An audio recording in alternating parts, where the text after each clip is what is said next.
बिस्मिल्लाहिर्रहमानिर्रहीम। अल्लाहुम्मा सल्ली अला सय्यिदिना व मौलाना मुहम्मदिन मादिनिल जूदी वल करम व अलैहि व बारिक वसल्लम। अस्सलामु अलैकुम व रहमतुल्लाहि व बरकातुहू।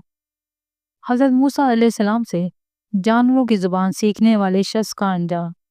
हज़रत सैयदना जलालुद्दीन रहमतुल्लाह अलैह एक हिकायत में लिखते हैं कि एक शख्स ने हज़रत मूसा अलैहिस्सलाम से दरख्वास्त की कि उसे चौपायों और परिंदों की बोली सिखा दें। आप अलैहिस्सलाम ने उसे मना किया कि यह बात खतरनाक है, वो इससे बाज रहे।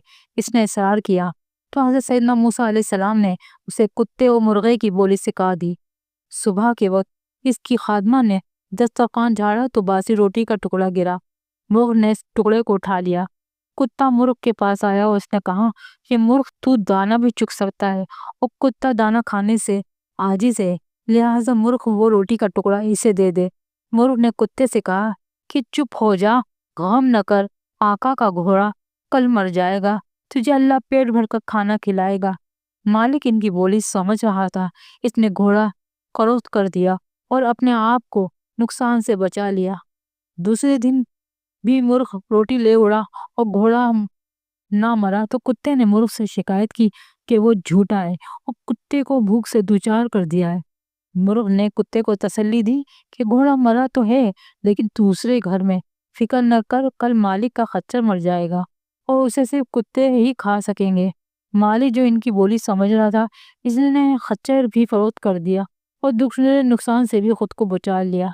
दूसरे दिन खच्चर के मरने का वाकया ना हुआ तो कुत्ते ने मुर्ग से कहा कि तुझे आइंदा की कोई खबर नहीं होती, डींगे मारता रहता है, तू झूठा है। मुर्ग ने कहा कि ऐसा नहीं, खच्चर दूसरी जगह जाकर मर गया है, कल इसका गुलाम बीमार पड़ेगा और जब वो मरेगा तो ये कुत्तों और मांगने वालों को रोटियां खिलाएगा। मालिक ने ये सुना, वो गुलाम फरोख्त कर दिया और दिल में बड़ा खुश हुआ कि इसने कुत्ते और मुर्ग की बोली सीखकर बड़ी दानाई और हिकमत से काम लिया है और किसी तरह तीन नुकसान अपनी दानाई से टाल दिए हैं। तीसरे दिन इस महरूम कुत्ते ने मुर्ग से शिकायत की कि उसे झूठा कहा, फरेबी और दगाबाज कहा। मुर्ग ने कहा कि मैं और मेरी कौम झूठ से सख्त दूर है। हम सुबह अजान देते हैं तो लोग नमाज पढ़ते हैं, अगर बेवक्त नमाज अजान देने लगे तो हमको ज़िबा कर दिया जाता है। वो गुलाम भी फौत हो चुका और हमारे मालिक ने अपना माली नुकसान तो बचा लिया है, मगर अपनी जान पर बोझ डाल लिया है। मुर्ग ने अगले दिन मालिक के मरने की खबर दी और बताया कि इस वाक़े पर इसके पुरसा गाय ज़िबा करेंगे और खाना तकसीम करेंगे। ये सुनकर वो शख्स हज़रत सैयदना मूसा अलैहिस्सलाम की तरफ भागा और सारा वाक़या सुनाया और बताया कि मैं डरा हुआ हूँ। कुत्ते और मुर्ग की पहली तीनों बातें सच्ची थीं।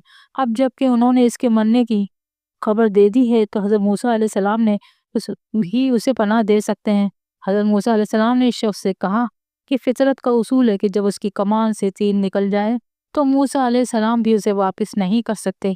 हाँ, मैं तेरे लिए सलामती ईमान की दुआ कर सकता हूँ। तेरी तरफ कज़ाए 3 दफ़ा नुकसान के लिए हाथ बढ़ाया जो तूने अपनी तदबीर से लौटा दिया। अगर तू ऐसा ना करता तो कज़ा तेरे माली नुकसान से पलट जाती और ये बड़ी मुसीबत इस कदर जल्दी तेरे सामने ना आ खड़ी होती। आप किससे राह फरार नहीं है। रूमी की ये दिलगुदाज हिकायत हमें सिखाती है कि तकदीर के फैसले अटल होते हैं। एक शख्स ने हज़रत मूसा अलैहिस्सलाम से जानवरों की बोली सीखी और अपनी दानाई से माली नुकसान टालने की कोशिश की, लेकिन उसे क्या मालूम था कि वो अपनी ही मौत को करीब बुला रहा है। ये कहानी बताती है कि कैसे इंसान की आर्जी तदबीर कभी कभार बड़े तबाहकुन नुकसानात का बाइस बन सकती है। इस हिकायत का मरकज़ी नुक्ता ये है कि इंसान को अपने मुक़द्दर में मुदाखलत नहीं करनी चाहिए और छोटे नुकसानात को टालने की कोशिश में बाज़ औक़ात वो बड़े नुकसानात को करीब ले आता है।